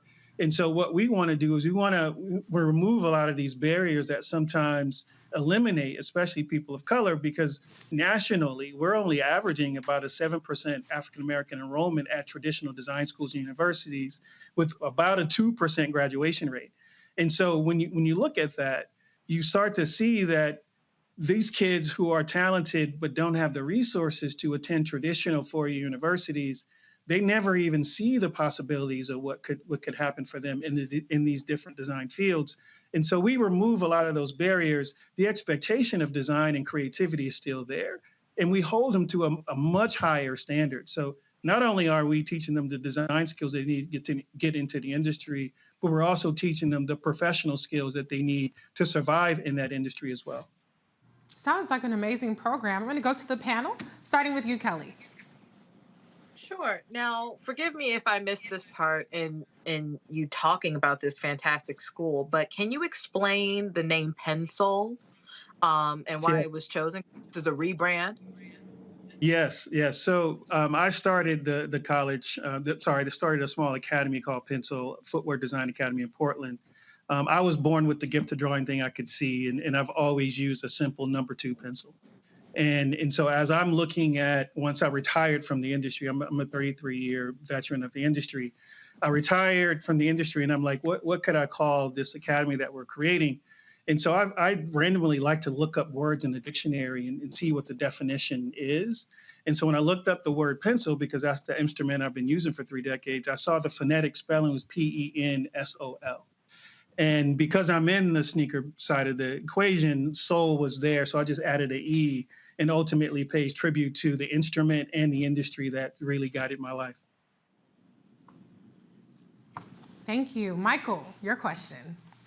Hey, Dr. Edwards. Hey, I'm here in Detroit, and sounds like a great program. I'm familiar with the previous Lewis College of Business and professors like Dr. Dallas Allen and Dr. Clarence Green, so I'm very familiar with that.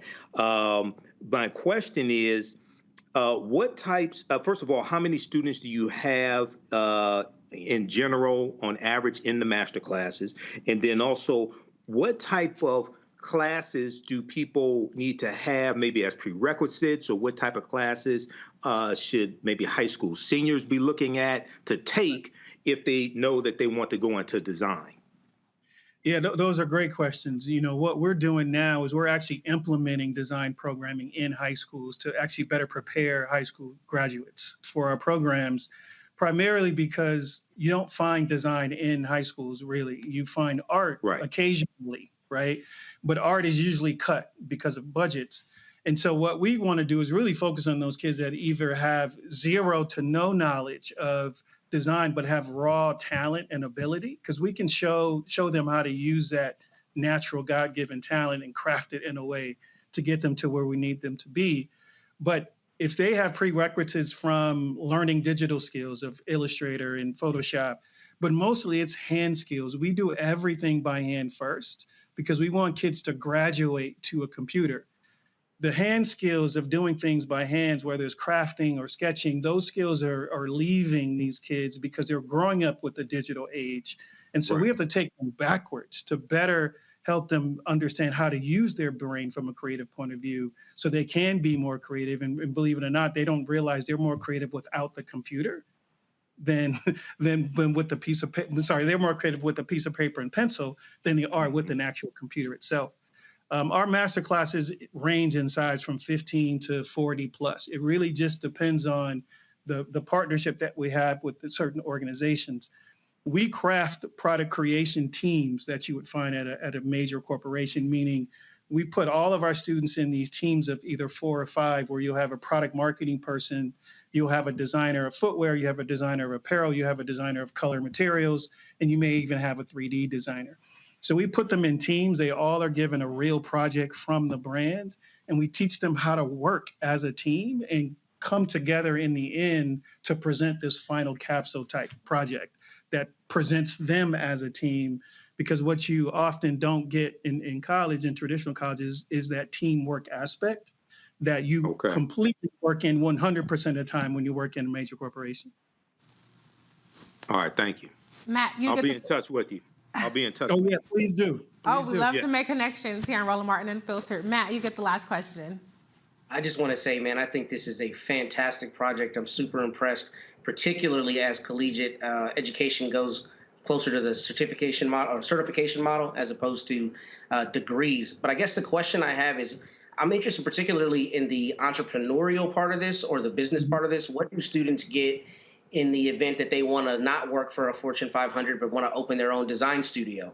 How do the business classes help them facilitate that? It's actually structured the same way as the design side. So you can specifically register for programs that are not even sponsored by companies, but they're actually sponsored by what we call suppliers. Like a supplier would be an Apple or a Microsoft or an IBM, where they're the suppliers of products and services that you would use in your business and or in those corporations, where what we do is we create these programs that are based on what their entrepreneurial journey looks like. So they decide if they want to take a business marketing class, if they want to take a brand marketing class. We don't offer finance and those types of programs quite yet, but we will very soon. But for us, it's really meeting the entrepreneurs where they are. And a lot of times what we try to ask them to think about is maybe working for a small company before they start their own, so they can really see how that looks and feels before they start spending their own money to make some of these decisions. So it's better to learn, we tell them it's better to learn with someone else's money first before you start spending your own.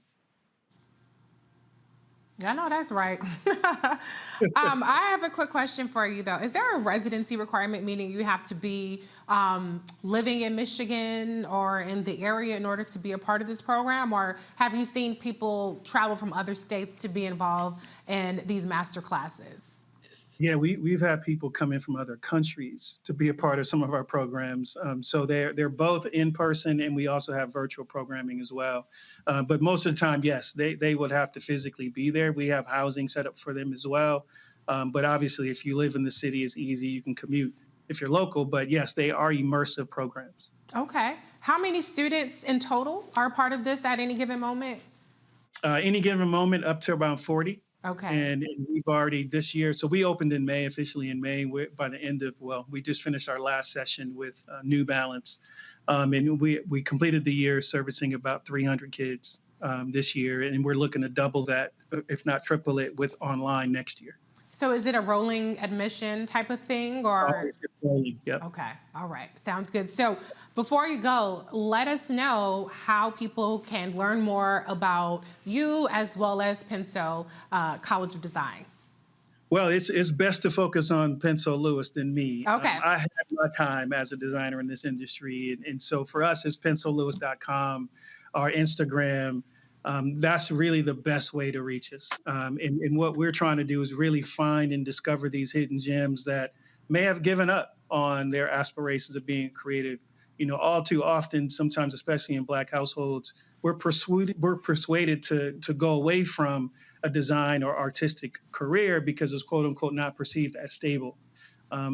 That's not true, right? And so what we're trying to do is first help better educate people on the differences between art fields and design fields, and then show them a roadmap and a pathway of how, you know, their child could be successful, or them as future leaders could be successful.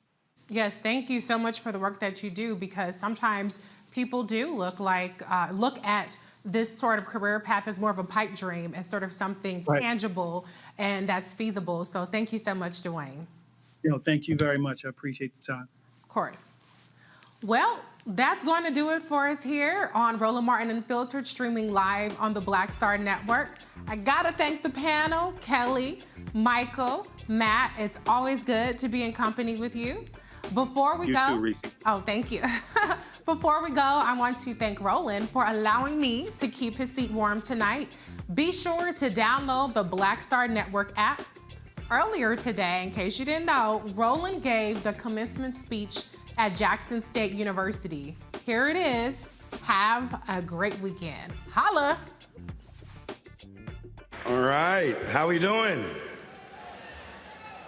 Glad to be here, glad to see all of you here. Appreciate the invitation. Mr. President, thanks a bunch, the faculty and staff and the board as well. And so glad to be here, to be back.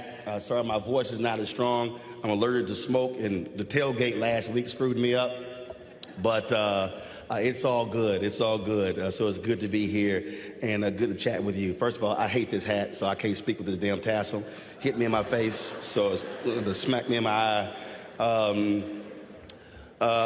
Before we get started, normally when you go to a church, normally they have like an A and B selection to the choir.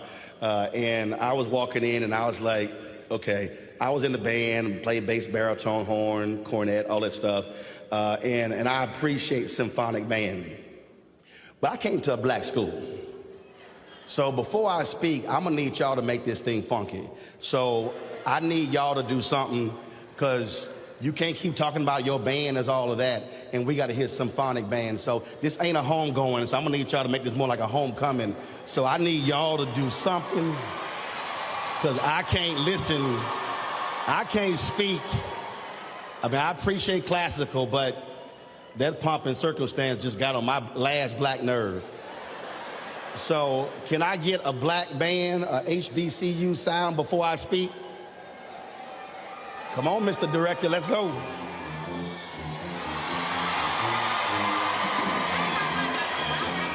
Hey, y'all, this is a graduation. Y'all can stand on y'all feet. Y'all can stand up.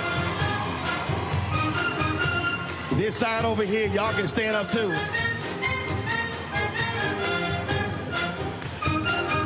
I don't know why the folks on stage sitting down. Hey, faculty, I don't know why y'all sitting down. Y'all, Alonda, get on up. There y'all go. All right, come on.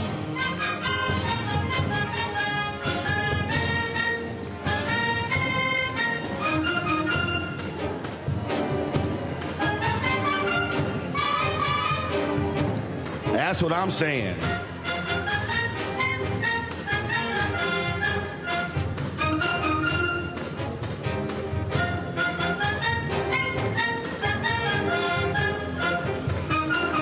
All right, get it. Get it.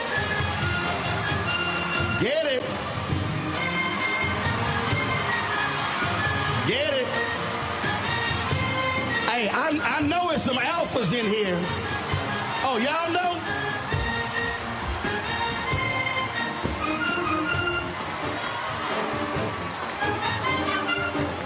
That's called graduation. Now we can get going.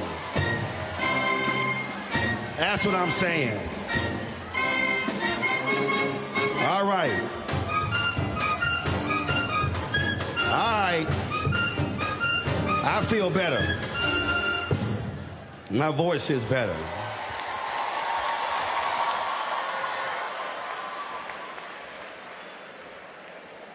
Your president was like, I know he did not just... You gotta remember, Mr. President, my show is for black people. That's why we use hashtag Bring the Funk every day. All right, now we can talk.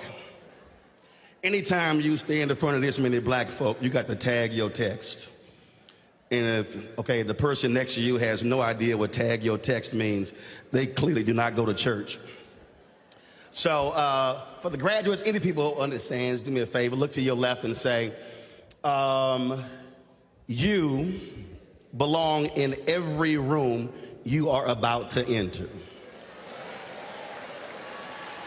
Now turn to your right and say, brother or sister, you belong in every room you are about to enter. Look at the person behind you. You may not like them, but it's all good. Tell them you belong in every room you are about to enter. Tap the person in front of you and say, baby, you belong in every room you are about to enter.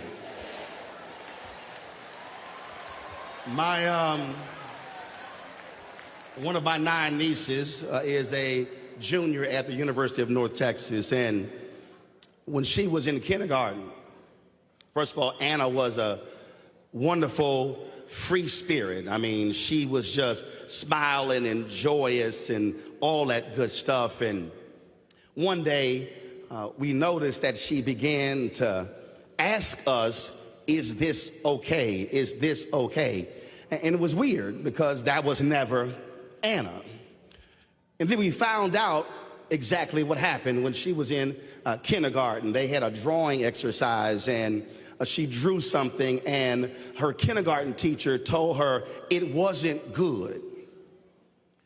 And from that point on, Anna began to question herself and question what she did. Now, we were mad as hell when that happened. And y'all have to understand, I helped raise my nieces. I raised 6 of my nieces. And I'm the person in my family, they don't call for mediation. My wife was ordained minister, so if y'all need somebody to pray, to counsel, advise you, they call her. They call me. My nickname at TV1 is, you're the brother behind the glass case, break in case of emergency. And so we had to go to the elementary school, have a few words with that kindergarten teacher. And we had Anna removed from that class because it offended us that a teacher would somehow stop this amazing, wonderful mind and then begin to say that her artwork wasn't good enough when she's a kindergartner, when she should have been teaching them to think far beyond what they were actually doing. And I think about that whenever I see somebody black and they say they have imposter syndrome. I've heard a number of brothers and sisters who are CEOs say that they have imposter syndrome, where they feel as if they have not earned or they belong in certain places. And see, that's strange to me because I've never been one to believe that there are places that I don't belong. And see, part of that is because as people of African descent in this country, from the inception, we have been made to believe and think, and we passed it on to multiple generations, that we are second class.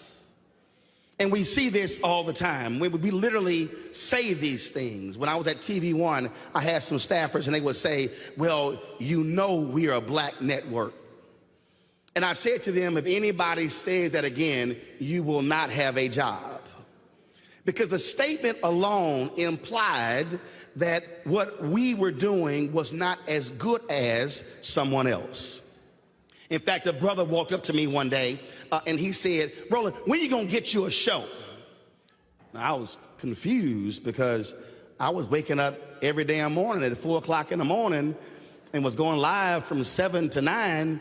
And I said, brother, I have a show. He said, no. I know you have your TV One show, but I mean a real show. And I stopped and I said, this could go one or two ways. I could take the time to explain to him the difference. I can straight cuss him out. I chose the Christian route. And I explained to the brother, I said, well, are you aware that when Brian Williams comes to Washington, D.C. to do the NBC Nightly News, he literally sits in the same chair that I sit in? And then the brother was confused. He looked at me like I was crazy, and I said, you may not realize that we contract out with NBC News Channel to do News One now. I said, the same set, the same walls, the same cameras. We send the video down the same fiber optic lines in the same control room. I said, in fact, there's a glass table to the left, and there's 2 shelves, and there's a bristle brush on the bottom shelf. I said, Brian, don't use a bristle brush. I said, brother, what you don't understand is we literally are in the exact same location that NBC News does the show from DC, but we're simply on TV One. He thought because it was a black cable network, we were not a real show.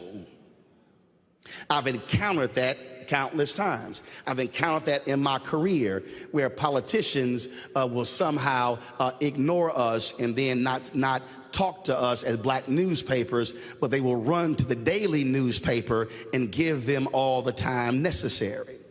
When Lee Brown was the first black mayor of Houston, he went to South Africa and he did a pre-media discussion with other media. And then he came back and he brought 4 security guards with him, and the media jumped on it because it cost about almost $100,000. So then one day his chief of staff called me and they said, hey, we would love to bring the mayor by the newspaper, and we would love to sit down and talk with you about the trip and how important it was. And I let him finish. And then when he got done, I said, first of all, Lee Brown, I straight cussed him out. I said, y'all went to South Africa, but you couldn't call the black newspaper before you went. But now white media is kicking your behind. So now you want to call me to now save your behind after the fact. I said, no, I'm going to kick your behind in the paper this week. I'm going to do it on TV on Sunday, and y'all going to learn not to disrespect black media ever again. I've always had that posture because I have refused in my career, in my life, to believe that what we have is second class. I have refused to allow others around me to have that mindset, because the reality is what we have always done has been first class in media. When I think about the North Star and Frederick Douglass and Ida B. Wells Barnett writing about lynchings, when I think about Robert Abbott founding the Chicago Defender, when I think about the Afro-American, I think about the Atlanta Daily World, I think about Charlotta Bass, I think about Claude Burnett's Associated Negro Press, I think about all of these institutions, Ebony and Jet, that actually told our story, that carried the weddings and the birthdays of black people when mainstream media would not even mention our names. I have refused to allow, even in the 21st century, for anybody to act as if we don't belong where we are.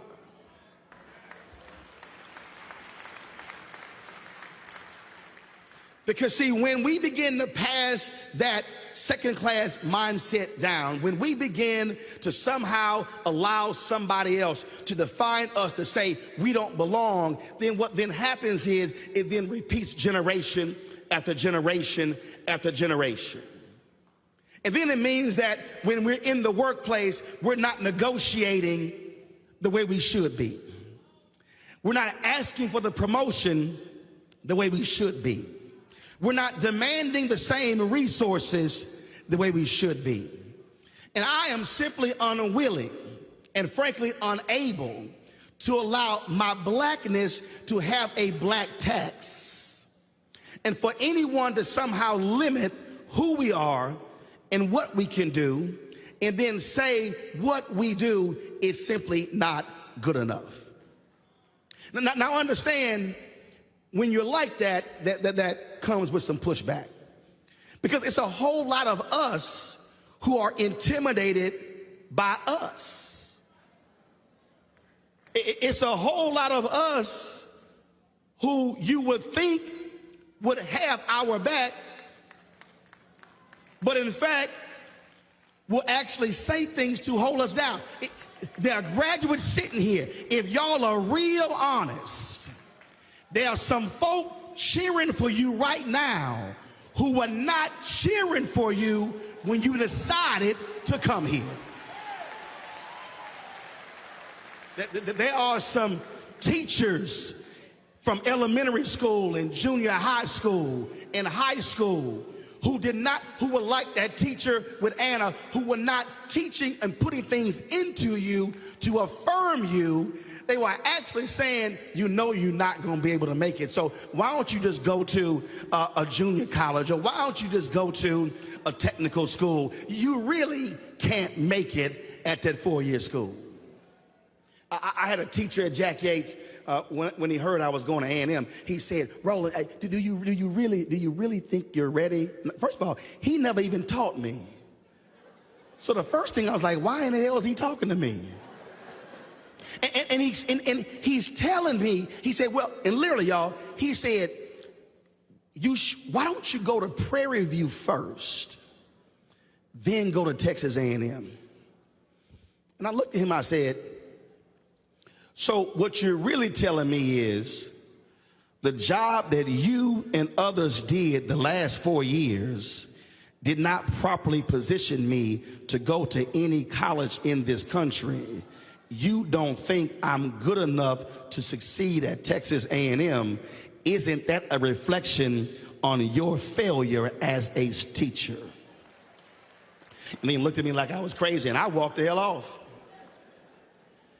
And 4 years later, when it was graduation time, I'm real petty, y'all, so let's just be real clear.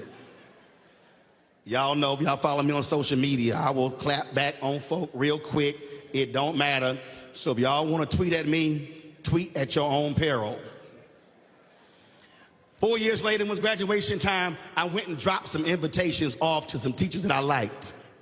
But I stopped by his classroom and dropped that sucker off just to let him know, yeah, you the same one who said I wasn't ready to succeed there. And I'm sure every time he see me on TV, and when I was inducted into the Texas A&M Journalism Hall of Honor and the NABJ Hall of Fame and the Cyber Professional Journalist Hall of Fame, he was thinking, I guess he was ready. See, folk like that sometimes who look like us don't want us walking into certain rooms, walking in our authority. And what they will do is they will say things to you that they think is helping you when in fact they're hindering your future. I refuse to listen to any of those haters. I refuse to entertain anything that they say. In fact, I've walked away, cussed some out, told some exactly how I felt, because I've seen too many people who look like us, who have been depressed and who have been despondent because somebody did not speak a positive word into their life. Somebody did not affirm them. Somebody did not speak power into their life. And do understand, when you walk out of here today, there's going to be a boss, there's going to be somebody at your church, there's going to be somebody you encounter who's going to say, you know what? You can't do that. They're going to look at the school you graduated from, and they're going to begin to question your abilities. But do understand, It is your skill set and your knowledge that's going to prevail regardless of where you graduated, when you graduated, and also what rank you graduated. Look, I appreciate the folk who are magna cum laude and all them other cum laudes. None of them cum laudes mean nothing to me. I was just trying to get to that day to walk across to get a sheet of paper, because I knew when I got out of there, I was about to show up and show out. Because do understand, all of that other stuff don't mean nothing when you walk out that door. It's now what you do. Now is the time to show folk who you really are. Now is the time to show them the kind of person that you are, and the knowledge and the common sense and the dedication and the work ethic that you have. Never ever walk into any room and believe you don't belong. Never walk in and say, I'm not quite sure I'm supposed to be here. I need y'all to learn to have some swagger. When you walk into a room, look, I said, that's why I like them skinny pants. Your cuff need to hit the door frame before you do. When you walk in, folks should know you in the room. Because there are some people who are present, but there are some folks who have presence. And I ain't never one to walk into a room and don't nobody know I've walked into the room. Now see, that's a level of confidence, and some of our folk will say, you cocky. Well, you can call me cocky all you want to, but I done seen way too many mediocre white men walk into rooms and act like they belong and walk out with multi-million-dollar contracts. You should never, ever allow anybody, your mama or your daddy, your cousin or your brother or your sister, to limit what your future possibilities are going to be. And do understand, I don't care what has happened in your life before this point. I don't care how you grew up. I don't care what you went through to get to this day. All of that is now in the past. Today is the day when you begin to write a new chapter in your book. And when you begin to understand what is inside of you, when you begin to understand who came before you, then you realize that you have the ability to do whatever it is that you want. There's this wonderful scene in the movie Selma. Carmody Jogo is playing Coretta Scott King. And Lorraine Toussaint is playing Amelia Boynton. She was the one who invited Dr. King to come to Selma. And when I saw the movie, I sent a text to Ava DuVernay, and I said, Lord, I was giving a speech. I said, you got to send me that text. And it's a scene that I literally keep on my phone. And it's a scene that I post on social media all the time, and it's a 47-second clip that just says everything that needs to be said about who we are as a people and what we have endured to get to this point. This is what Toussaint, who plays Amelia, tells her. She says, I'll tell you what I know to be true. It helps me in times when I'm feeling unsure. I know we are descendants of mighty people who gave civilization to the world. People who survived the hulls of slave ships across the vast oceans. People who've innovated, created, and loved despite pressures and tortures unimaginable. They are in our bloodstream, pumping our hearts every second. They've prepared you. You are already prepared. Jackson State graduates, do understand, you have been prepared for this day.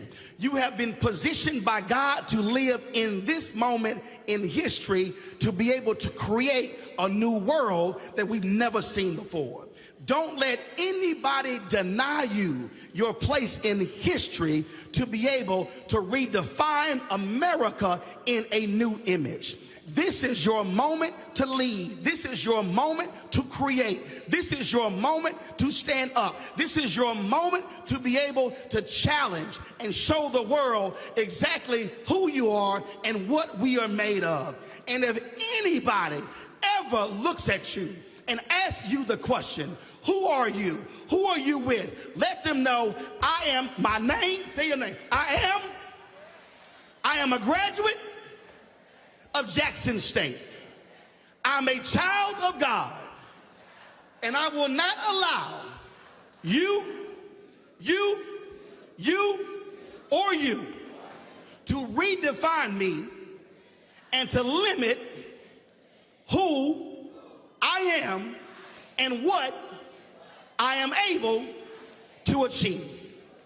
And if you repeat that every single day, and you come back here 20 and 30 years from now, and when they are honoring distinguished graduates, and they're talking about who represented Jackson State, then you will say, that will be me one day, because I never let somebody prevent me from living my best life and doing what God designed for me to do. Always remember, there is no room in this world where you did not belong. And then when they say, well, I'm gonna need you to leave, all you gotta say is, no, baby, I'm staying right here, because we built this country and we are about to take advantage of what we built, because that is how we were made.